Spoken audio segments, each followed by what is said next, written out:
साध संगत जी, क्या सदगुरु हमारा झूठ नहीं पकड़ पाएंगे? हम में से बहुत सारे लोग यही सोचते हैं कि हमारे सदगुरु को हमारी करनी का, हमारे झूठ का पता नहीं चलेगा। जो दिमाग का इस्तेमाल करते हैं, सोचते हैं वही सब कुछ करने वाले हैं, और गुरु तो आम इंसान है हमारी तुम्हारी तरह, उन्हें कुछ नहीं पता चलेगा। तो ये उन लोगों के लिए ठीक है, लेकिन जो गुरु के प्यारे हैं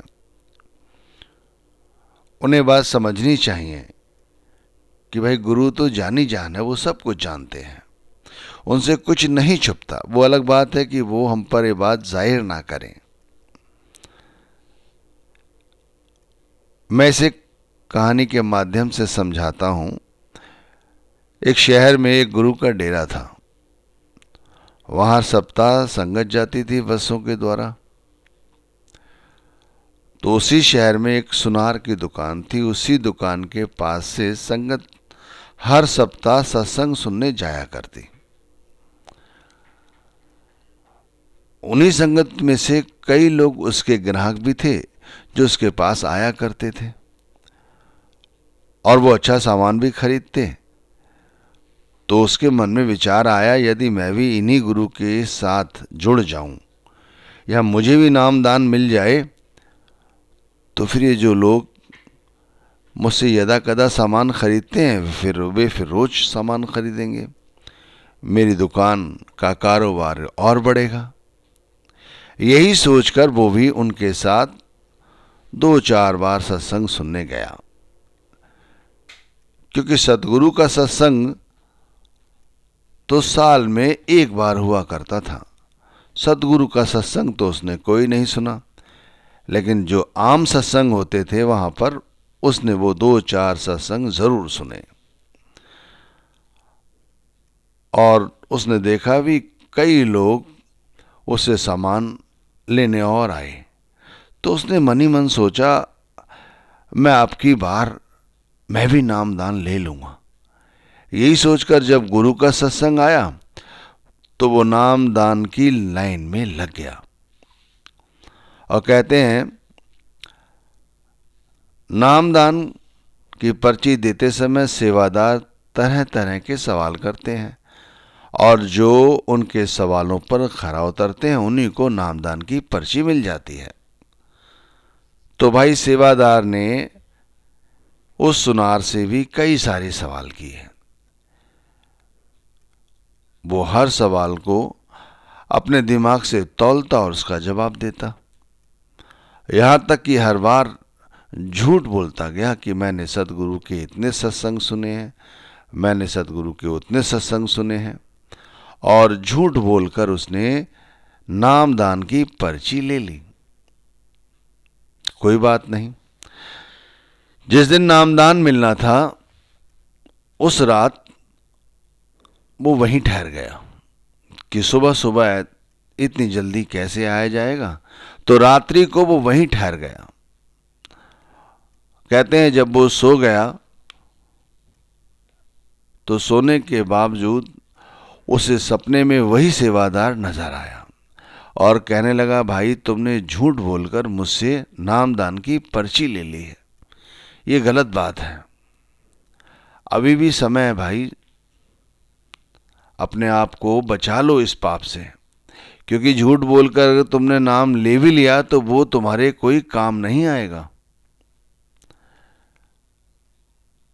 सुबह उसकी आंख खुली, जल्दी जल्दी तैयार हुआ, नामदान मिलना था, जाकर लाइन में बैठ गया। जब वो लाइन में बैठ गया तो उसे सपने की बात समझ आई कि रात्रि में ऐसे ऐसे सपने देखा। कहता है, सपने का क्या वजूद है, कोई बात नहीं, तो आते रहते हैं। मेरे मन में ऐसी शंका लगी थी, शायद वही बार बार दिमाग में दौड़ रही थी। बैठ गया। जब संगत इकट्ठी हो गई नामदान के लिए तो फिर उन्हें अंदर पांडाल में भेजने की व्यवस्था की जाने लगी। सभी लोग जाने लगे। वो भी उसी संगत के साथ पांडाल में बैठ गया।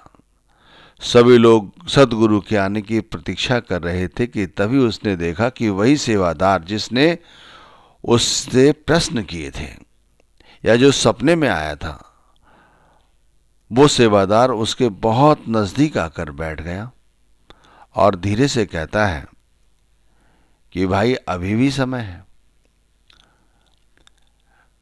अभी भी समय है, तुम उठ जाओ, दोबारा नाम दान की लाइन में लग जाना, क्योंकि अभी तुमने जो नाम दान की पर्ची मुझसे ली है वो झूठ बोल के ली है, इससे तुम्हें कुछ फायदा नहीं होगा।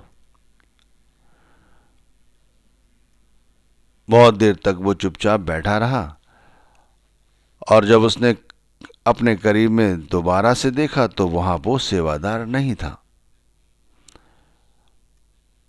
वो घबरा सा गया, डर सा गया कि अभी थोड़ी देर पहले तो मेरे साथ सेवादार बैठा था जो मुझसे ऐसा कह रहा था, अब वो वहां नहीं है। शब्द हो रहे थे, शब्द गूंज रहे थे, एकाएक वो खड़ा हो गया। एक सेवादार ने उससे कहा, उठो मत, बैठे रहो, सतगुरु आने वाले हैं। तो वो कहने लगा, मुझे बहुत जरूरी काम है, और घबराहट में खड़ा हो गया। इस कदर उसे खड़ा होते देख अन्य सेवादार भी उसकी ओर दौड़े और उसे साइड में ले गए। तो वो कहने लगे, क्या बात है, क्या तुम्हें टॉयलेट जाना है, क्या कोई और बात है? तो वो रो के कहने लगा, भाई मैंने झूठ बोलकर नामदान की पर्ची ले ली थी, मैं दोबारा नाम दान के लिए लाइन में लग जाऊंगा, फिलहाल मुझे अभी यहां से जाने दो, मुझ पे यहां नहीं बैठा जा रहा है। और ये कहते हुए वो गली की ओर दौड़ पड़ा। कहते हैं जब वो गली की ओर दौड़ पड़ा तो आगे जाकर जैसे ही वो कुछ कदम आगे चला तो वो देखता है कि वही सेवादार जिसने उसे नाम दान की पर्ची दी थी वो खड़ा हुआ था। कहने लगा, भाई क्या बात है, क्यों भाग रहे हो? तो वो फिर उससे हाथ जोड़ के कहता है, गलती हो गई भाई, मुझसे गलती हो गई, मैंने झूठ बोलकर नामदान की पर्ची ले ली, मैंने तुम्हें जो बताया था वो गलत बताया था, मैंने गुरु के इतने सत्संग नहीं सुने, जो भी तुमने सवाल किए थे वो सब मैंने इधर उधर बताकर झूठ बोलकर तुमसे नामदान की पर्ची ले ली, मैं माफ़ी चाहता हूँ। और तुमने मुझे सपने में भी चेताया और अभी पांडाल में भी चेताया, और आप यहाँ खड़े हैं। तो वो सेवादार मुस्कुराया, कहने लगा, भाई मैं कहीं नहीं गया, मेरी ड्यूटी तो यहीं पर ही है, ये तो सब गुरु का प्रताप है, शुक्र है परमात्मा ने तुम्हें बचा लिया, कोई बात नहीं, फिर से तैयारी करो, फिर से लाइन में लग जाना। और इस तरह वो सुनार वहां से दौड़कर अपने घर आ गया। तो भाई कहने का तात्पर्य है कि सतगुरु झूठ को पकड़ ही लेते हैं हमारे, और हम ही हैं जो झूठ पर झूठ बोले चले जाते हैं और सोचते हैं कि सतगुरु हमारे झूठ को नहीं जान पाएंगे। इसीलिए तो हम रोज नए नए बहाने बनाते हैं झूठ बोलने की, भाई कि हम कल बैठेंगे, गुरु नाम का सिमरन करेंगे, कल से कोई गलत काम नहीं करेंगे। इस तरह से हम सोचते हैं कि गुरु हमारी इन बातों को नहीं देख रहे, नहीं समझ रहे, और हम गलत काम दिन पर दिन करते चले जाते हैं। लेकिन भाई वो तो जानी जान है, वो जानते हैं सब कुछ।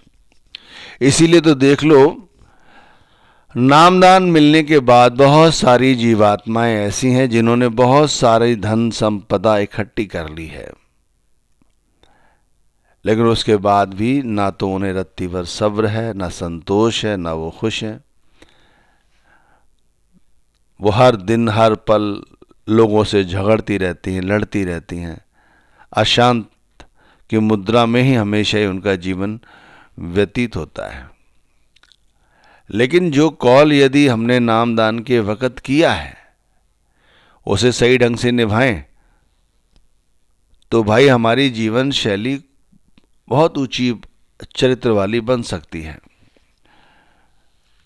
भाई ये जो कुछ हो रहा है, जो कुछ भी देख रहे हो, यह सब मालिक की दया द्वारा हो रहा है, परमात्मा की कृपा द्वारा हो रहा है, सदगुरु की कृपा द्वारा हो रहा है। और ये सोचना कि जब तक मैं कर रहा हूं तभी तक हो रहा है, तो भाई ये तो और भी गलत बात है।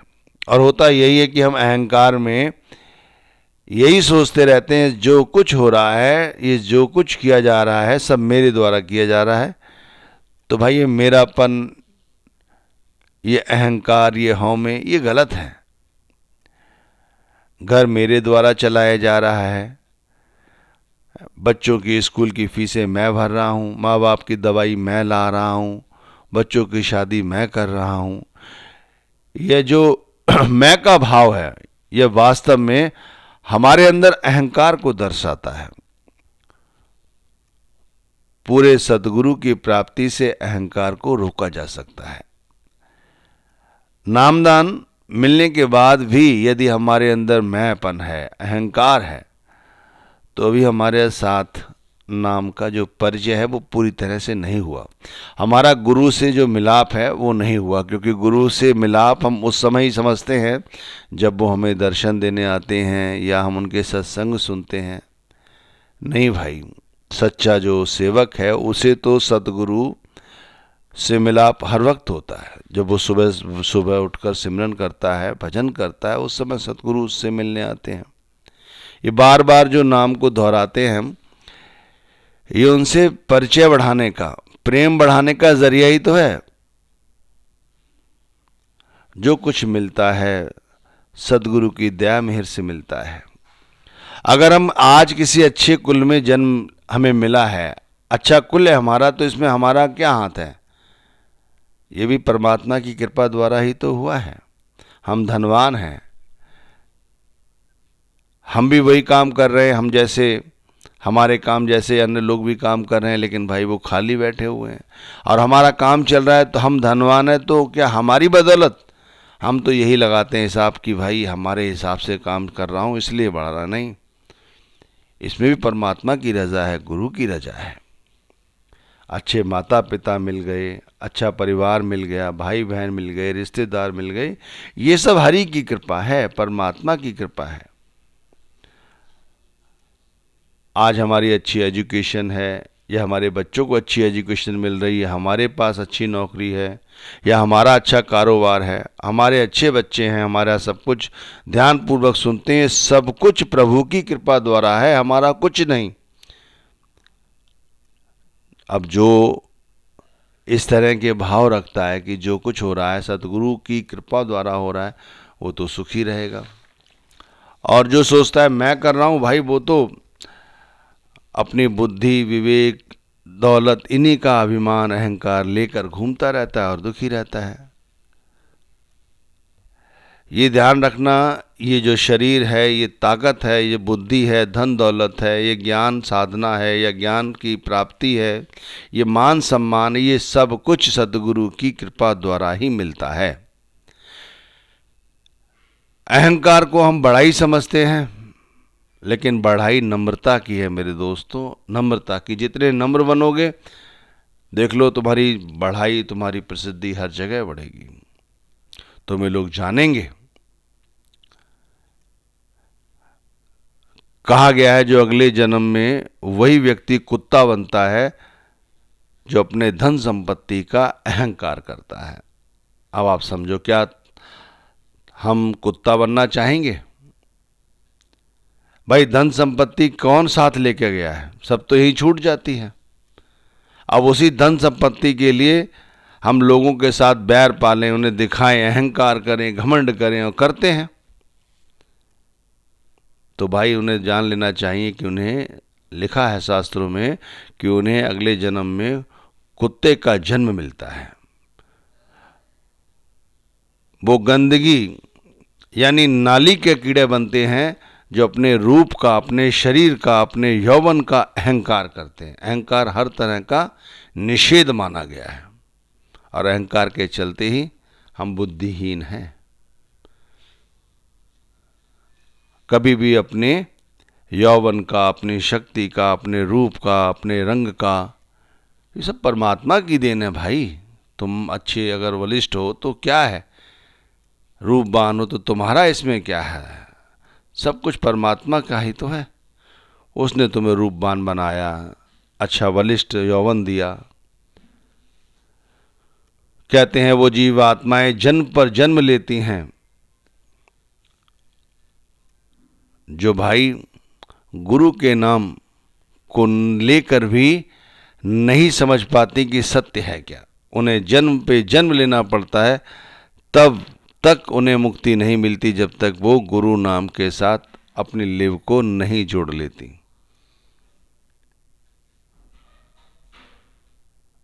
जो अपनी भूमि का, अपनी संपत्ति का अहंकार करता है भाई, वो भी अगले जन्म में अंधा बनता है, मूढ़ बनता है, बुद्धिहीन बनता है। समझ लीजिए, जीते जी मुक्ति उसी व्यक्ति को मिलती है जिसने नम्रता का सागर अपने अंदर भरा हुआ है। और ये समझना कि सद्गुरु हमारे झूठ को नहीं पकड़ पाएंगे, तो ये हमारी सबसे बड़ी भूल है। वो हर चीज को जानते हैं, इसीलिए तो भाई उनके इंसाफ में रत्ती भर किसी भी तरह का पक्षपात नहीं होता। और ये सिर्फ थोड़ा सा काम करने पर ही हमारे लिए सहज बन जाता है। अगर हम सही ढंग से पूरी ईमानदारी के साथ अपने सद्गुरु द्वारा दिए गए नाम को जपें, उसकी कमाई करें, तो फिर हमें झूठ बोलने की जरूरत क्या है। हमें पता चल गया है ये धन संपत्ति सब यहीं रह जानी है, ये मात पिता भाई बंधु रिश्तेदार सब यहीं छूट जाने हैं, ये शरीर जो बना है, रूप है, ये रंग है, ये सब यहीं जल जाएगा। तो फिर इन चीजों का क्या अहंकार करना, इन सब चीजों को इकट्ठा करने के लिए क्यों झूठ बोलना। वो सुनार अपने कारोबार को और बढ़ाने के लिए झूठ का सहारा ले रहा था, यही था ना, झूठ का सहारा। लेकिन कहते हैं झूठ के पांव होते कितने हैं। सच्चाई के रास्ते पर तनिक दूर तो चला, लेकिन सतगुरु तो जानी जान है, उन्होंने चेताया उसे और वो समझदार था, समझ गया। लेकिन हम में से बहुत सारे मूड ऐसे भी हैं जो समझने को तैयार नहीं हैं। ऐसा नहीं है कि कहानी में जैसे बताया कि उस व्यक्ति को स्वप्न